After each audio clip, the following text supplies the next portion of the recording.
សូមជូនរឿងពោះធ្លន់កាអេពឹកាលពីព្រេងងាយមានប្តីប្រពន្ធពីរនាក់ទើបនឹងរៀបការហើយថ្មីថ្ងៃមួយបរិសជាប្តីបាននាំប្រពន្ធទៅលេងផ្ទះឪពុកម្ដាយនៅឯភូមិមួយផ្សេងទៀតពេលនោះមានពស់ធ្លន់មួយលូនចេញពីក្នុងព្រៃឆ្លងកាត់ផ្លូវនេះបានឃើញដានជើងមនុស្សក៏ខំលិតដានជើងទាំងនោះដើម្បីបញ្ជាក់ពីឫទ្ធិអំណាចដ៏ខ្លាំងក្លារបស់ខ្លួនដោយសារតែអំណាចខ្លាំងពូការអស្ចារ្យរបស់ពស់ធ្លន់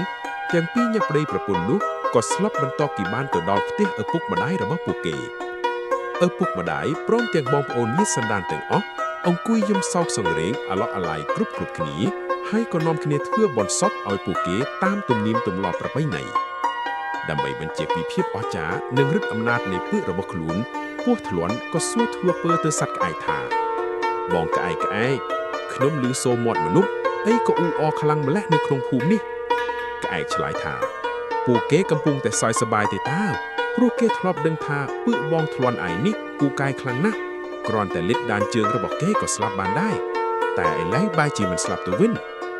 ពស់ធ្លន់ឮដូច្នោះគិតក្នុងចិត្តថាពឹសរបស់អញធ្លាប់តែពូកែឈុតឆាប់បើឥឡូវលែងស័ក្តិសិទ្ធិទៀតហើយនោះទុកវាធ្វើអ្វីទៀតទៅត្រូវតែក្អែចោលឲ្យអស់បន្ទាប់មកពស់ធ្លន់ដែលចូលចិត្តអួតក្អេងក្អាងនោះក៏ក្អែពឹសរបស់ខ្លួនចេញចោលគ្មានសល់ពំពុកសត្វដែលបានដឹងថាពស់ធ្លន់ក្អែពឹសនោះគឺត្រីពស់ក្អែបខ្ទួយសង្អាស្រាំងឪម៉ោជាដើមដែលនាំគ្នាលូឬហើរមកដណ្ដើមយកពឹសរបស់ពស់ធ្លន់គ្រប់គ្នា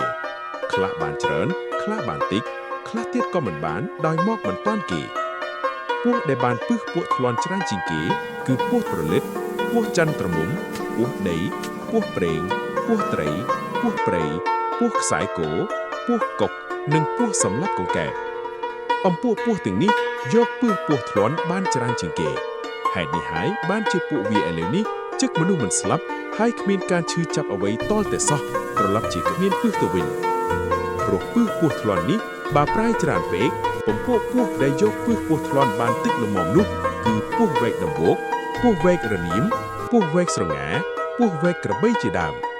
ហេតុនេះហើយបានជាពំពួកពស់ទាំងអស់នេះមានពឹសពូកែខ្លាំងជាងគេបើបានចឹកហើយកំរនឹងរស់ឬព្យាបាលបានឡើយចំណែកពំពួកត្រីអណ្ដែងត្រីកញ្ចុះត្រីឆ្នាំងឬសត្វខ្ទួយក្អែបខៀដំរីស្រមោចសង្អាសាំងឪម៉ោលឃ្មុំព្រួតដែលទៅក្រោយគេក៏ប្រមូលបានពឹសដែលនៅសេសសល់យកមកប្រឡាក់ចុំឃ្មុំឬត្រនេញរៀងៗខ្លួនហេតុនេះហើយបានជាពំពួកសត្វកណ្ដុរនេះមានពឹសតិចតួចមកដល់សប្តាហ៍ថ្ងៃ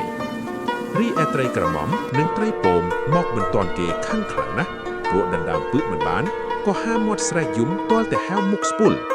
ឯត្រីសណ្ដាយវិញឃើញត្រីក្រមុំនិងត្រីពមយំស្រែកដូច្នោះក៏សើចក្អាកក្អាយមិនឈប់ទាល់តែរយះមាត់យ៉ាងធំ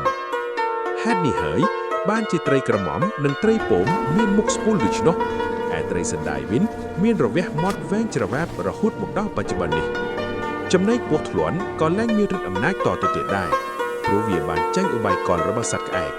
ចាប់តាំងពីពេលនោះមកមនុស្សទាំងអស់មិនដែលព្រួយបារម្ភខ្លាចមានគ្រោះថ្នាក់ដោយសារពស់ធ្លន់រហូតមកដល់សព្វថ្ងៃ